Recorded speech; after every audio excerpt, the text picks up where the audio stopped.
Bonjour et bienvenue au Salon 2017 Top Resa. Nous sommes en présence aujourd'hui de Jean-Marie Sommet, directeur général du comité Côte d'Ivoire Tourisme. Bonjour Jean-Marie, Bonjour, merci à toi de nous recevoir. c'est un plaisir. Dis-nous un peu Jean-Marie, que fais-tu aujourd'hui au Top Resa 2017? C'est la continuité de Top Resa 2017. Ça fait 4 ans que je suis à la tête de l'Office national du tourisme de Côte d'Ivoire et chaque année nous participons. Vous savez, notre destination a été décrédibilisée durant des années suite aux événements en Côte d'Ivoire. Nous avons perdu 10 ans. 10 ans qu'il faut rattraper en très peu de temps. Et je pense que ce sentiment de marteler à chaque fois, de venir pour expliquer que la destination est crédible et que nous pouvons aujourd'hui partager des vraies valeurs. Des valeurs sur l'agrotourisme, sur la nature, sur des niches en Côte d'Ivoire, aujourd'hui dans le tourisme. Donc, vous savez, c'est la quiétude qui fait que les gens viennent chez vous. Donc, venir chaque fois leur expliquer que le visage de la Côte d'Ivoire s'est retrouvé. C'est un visage qui évolue et c'est ce que tu as envie de présenter à travers ces stands? C'est un visage qui évolue, mais ça ne peut pas évoluer seul tant que les opérateurs économiques du secteur ne viennent pas partager leur vision. Et tu as des retours positifs de ces opérateurs que tu rencontres lors du Top Resa? Aujourd'hui, nous sommes partis avec 4 opérateurs. Aujourd'hui, nous sommes 26 sur ce salon. Ça veut dire que les gens ont compris, il y a un vrai retour de travail, de martèlement, de communication sur le potentiel de la Côte d'Ivoire. Ils viennent parce qu'ils ont du business. C'est d'abord du business. Après, comme c'est des salons, c'est un salon B2B, c'est que l'administration que je représente doit être capable de dire, voilà la vision, qu'est-ce que nous voulons faire de notre tourisme? Comment nous accompagnons les opérateurs économiques? Je pense qu'ils sont satisfaits.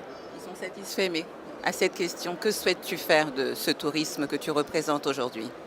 Je veux être le hub du tourisme en Afrique, de l'Ouest. Parce qu'aujourd'hui, c'est ça qui est important. C'est pour ça que nous parlons du Salon international du tourisme d'Abidjan. Hub, ça veut dire qu'aujourd'hui, tous les pays africains de l'Afrique de l'Ouest doivent être capables de venir en Côte d'Ivoire présenter leur potentiel. Et c'est ça notre force. Nous disons simplement que si nous sommes fédérés autour d'un vrai projet de valeur, projet sécuritaire, à partir de là, nous garantissons que chacun qui vient chez nous ou chez les autres arrive à être satisfait. C'est ça notre force. Maintenant, nous venons aussi pour négocier avec les compagnies aériennes. Parce qu'il est inadmissible, qu'un passager partant de Paris sur New York paye 300 € pour un séjour à New York, alors qu'il fera 8 heures de vol. Et quand les gens viennent chez nous, c'est 1 500 € pour 5 heures de vol. Donc, c'est tout ça à négocier, que le transport est trop cher pour l'Afrique et que les compagnies doivent comprendre que si on doit être en partenariat, ça doit être du gagnant-gagnant. À partir de là, aujourd'hui, nous avons négocié avec Turkish, qui est prêt à nous faire des concessions autour de 250 € le billet d'avion. Maintenant, il appartient aux opérateurs de prendre cette main courante et d'aller rechercher aussi la facilité auprès des réceptifs hôteliers, auprès des circuits qu'ils mettent en place. Il faut professionnaliser le secteur. Mais, comme je dis, c'est du business. Il faut professionnaliser le secteur, un manque de formation, un manque d'école justement à la professionnalisation, à ces métiers du tourisme en Côte d'Ivoire? Je dis simplement, on peut être formé dans tous les sens en matière de tourisme. Mais le plus important, c'est d'avoir la passion. La passion de son boulot, la passion de l'être humain, ce que l'on veut donner aux autres. Vous savez, notre office est un office de proximité. Il faut aller vers les autres. C'est ce que nous faisons. Nous allons vers les régions, vers les tours opérateurs, vers les agences de voyage, pour leur expliquer la valeur économique du tourisme. Ça, c'est important. Si on ne le fait pas, les gens ne comprennent pas parce qu'ils ont l'impression d'être toujours en villégiature. Alors qu'il y a des axes économiques qu'on peut développer. C'est la première société de services dans le monde, c'est le tourisme. Vous savez, quand vous dites à un loueur de véhicules ou de voitures, comme on dit, que vous êtes acteur du développement touristique, il n'en croit pas. Il se demande, mais pourquoi? Mais quand vous arrivez à l'aéroport, le business se fait dès l'instant où vous louez un véhicule avant de venir. Donc, ce sont ces cibles qui sont intéressantes pour tous les opérateurs. Vous demandez à un restaurateur d'être performant, de présenter, je ne dis pas la gastronomie, mais le côté culinaire, avec des variantes sur tous les mets, parce que la Côte d'Ivoire c'est ça, c'est 60 façons de manger. Est-ce qu'aujourd'hui un opérateur économique dans le secteur de la restauration est capable de nous présenter 10 mets ivoiriens dans le restaurant? Parce que les gens viennent, on est des marchands de sommeil. On dort, on mange et on reprend son avion. Mais est-ce que là, il n'y a pas un problème de gestion des entreprises, justement, détenues par ces restaurateurs? Non, ce sont des cibles. Je ne dis pas, aujourd'hui les gens ciblent parce qu'ils ont investi, ils veulent un retour sur investissement. Maintenant que le retour sur investissement a été fait, et c'est vrai, ça pullule énormément en Côte d'Ivoire, on a même des restaurants gastronomiques. Maintenant, il faut que les gens pensent à ce qu'ils mettent dans le contenu pour dire « je présente la Côte d'Ivoire, je suis citoyen, je suis ivoirien, je suis un homme de la Côte d'Ivoire, qu'est-ce que je mets dans le contenu pour faire découvrir la Côte d'Ivoire ?» Et toi, en tant que représentant justement de ce comité du tourisme en Côte d'Ivoire, qu'est-ce que tu mets dans ton menu? Qui est l'homme? Qui est Jean-Marie Sommet? Jean-Marie Sommet, c'est un homme de proximité, ce qui fait découvrir son pays avec passion, avec amour, et qui met l'homme au cœur de ce développement du tourisme. On a parlé de formation, mais si vous n'avez pas d'âme, vous ne pouvez pas former. Si vous n'avez pas d'âme, vous ne pouvez pas recevoir. Et l'âme, c'est toute la Côte d'Ivoire. Je suis toujours émerveillé lorsque je traverse la Côte d'Ivoire. J'ai fait 3700 km en Côte d'Ivoire pour découvrir des niches, des choses où les Ivoiriens n'ont même pas l'impression que ça existe. Je prends simplement le tourisme de mémoire en Côte d'Ivoire. Je dis, mais la Côte d'Ivoire a traversé cette période. Pourquoi on ne mettrait pas en valeur le fait qu'il y ait eu des pistes aujourd'hui, de la route de l'esclave en Côte d'Ivoire? Ça existait, il ne faut pas se voiler la face. Le Bénin actuellement travaille justement à la revalorisation de cette histoire, la route, le chemin de l'esclave.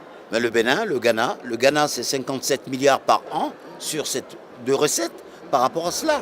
Je crois qu'il faut valoriser et non condamner. Et ce sont tous ces pays africains limitrophes qu'on retrouve dans cette mosaïque aujourd'hui à Abidjan. Qu'est-ce que tu en penses?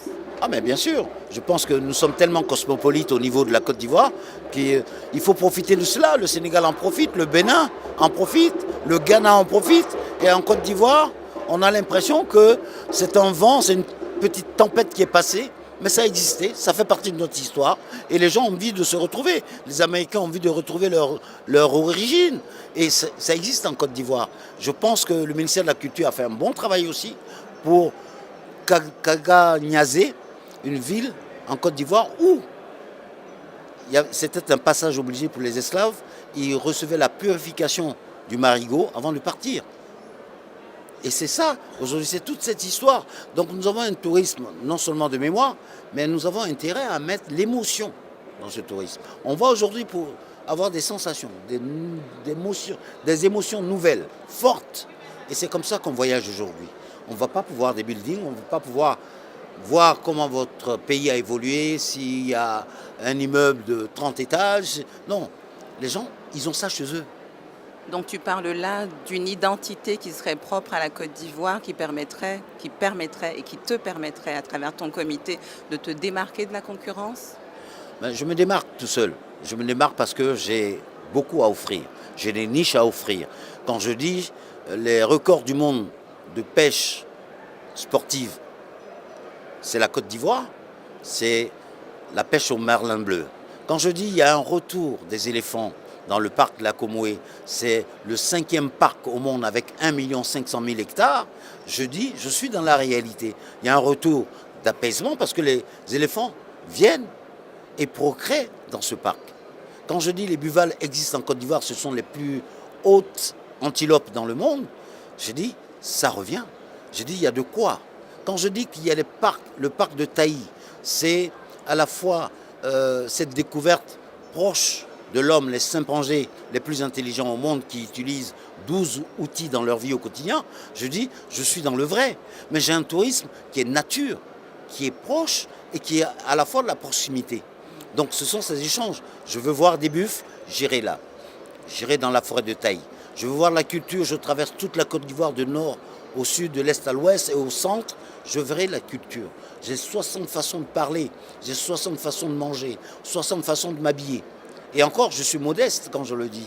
Mais j'ai cette approche qui dit, c'est une variété. On ne visite pas la Côte d'Ivoire un jour. On visite la Côte d'Ivoire tous les jours. C'est ça qui est important pour nous, pour dire, nous avons le potentiel. Et comment valoriser ce potentiel? Mais j'ai aussi ce sentiment qu'il faut que je fasse partager aux Ivoiriens eux-mêmes. Donc le tourisme interne m'intéresse. Ce n'est pas le tourisme national, parce que le national, il fait appel aux deux valeurs, internationales et nationales. Donc je prends l'interne et je dis, comme les autres pays l'ont fait au Maroc, ce sont les Marocains qui consomment leurs produits touristiques d'abord. Et puis ils savent en parler. Dès l'instant où ils ont consommé, ils savent en parler. Et les Ivoiriens ne savent pas parler des avantages de leur culture, de leur tourisme aujourd'hui? Très peu. Très peu parce que le tourisme n'a pas été valorisé durant toutes ces années passées. Sur 10 ans, on n'a pas valorisé. On a valorisé des images cruelles de la Côte d'Ivoire. On a valorisé le sang. On a valorisé le déchirement. Et tout ça, il va falloir quelque part nettoyer. Nous avons réussi, je dis, pratiquement à 70%. Mais aujourd'hui, quels sont les réseaux sociaux qui parlent positivement de la Côte d'Ivoire? Et comment communiques-tu, toi, à travers le comité Côte d'Ivoire Tourisme? Mais Comment fais-tu pour communiquer cette nouvelle image d'une Côte d'Ivoire belle, riche et ouverte au monde? je reste crédible d'abord. J'essaye de rester crédible. Je ne vendrai pas du rêve sans avoir rêvé moi-même de ce que mon pays doit être. Donc, je communique d'abord avec les Ivoiriens. Pour dire, nous avons un potentiel. Ils ont commencé à comprendre. Les Ivoiriens ont commencé à comprendre qu'il y a le potentiel. Parce qu'ils sortent beaucoup. Mais je dis, maintenant, il faudrait que les Ivoiriens prennent des vacances en Côte d'Ivoire. Parce que la diaspora aussi vient en Côte d'Ivoire. Donc ils se rendent compte que le pays a évolué. Je dis, les efforts, il ne faut pas oublier d'où on vient. Rappeler simplement, mais ne pas trop rappeler. Parce que moi, j'ai envie d'avancer. Moi, j'ai envie de dire aux gens, profitez de votre pays. Parce qu'il est merveilleux. Mais prenez le temps de le faire. Mais n'allez pas toujours dénaturer. Oh, on aurait dû faire ça, on aurait dû faire cela. Parce qu'on a vu à l'extérieur. Mais il est difficile d'avoir cette image des autres qu'on veut reproduire. Nous avons un tourisme naturel. Nous sommes le premier producteur mondial de cacao. Pourquoi est-ce qu'on n'irait pas faire les pistes du cacao que nous avons mis en place? Combien d'Ivoiriens savent qu'il existe des pistes du cacao? Et que les meilleurs consommateurs au monde, ce sont les pays européens et américains, et surtout les pays du nord de l'Europe. Donc, c'est d'expliquer, avec des mots simples, de sortir de la technicité du tourisme pour expliquer ce que je gagne lorsque je développe, je mets en valeur un site touristique, un parcours. Et en plus, on a la chance d'avoir un tourisme religieux très porteur, avec la première basilique au monde, la plus grande basilique au monde. Voilà. Donc, aujourd'hui, nous sommes en contact, par exemple, avec les Nigérians, où il y a 20 millions de catholiques pratiquants au Nigeria, sur lesquels nous faisons des circuits religieux. Nous allons commencer. Il y a la Chine, qui nous intéresse aussi, parce qu'effectivement, nous avons aujourd'hui la convention avec la Chine, parce qu'il faut signer une convention avec les Chinois, un agrément pour que les Chinois viennent en tant que touristes. Ce sont ceux-là qui dépensent à peu près 6 fois plus que les autres touristes. Donc c'est important. Mais nous avons évolué. Nous sommes partis de 0,6% de contribution dans le PIB. Sur 3 ans, nous sommes passés à 4,8%. Et aujourd'hui, nous tatillonnons vraiment sur 7%. Mais quand vous dites 7% aux Ivoiriens, ils vous disent, mais comment? Mais parce qu'on n'a pas pris la vraie valeur, la vraie dimension du tourisme, ce que c'est. Si les opérateurs qui sont 26 autour de ce stand de 100 mètres carrés sont là, c'est parce qu'ils ont commencé réellement à travailler et à comprendre.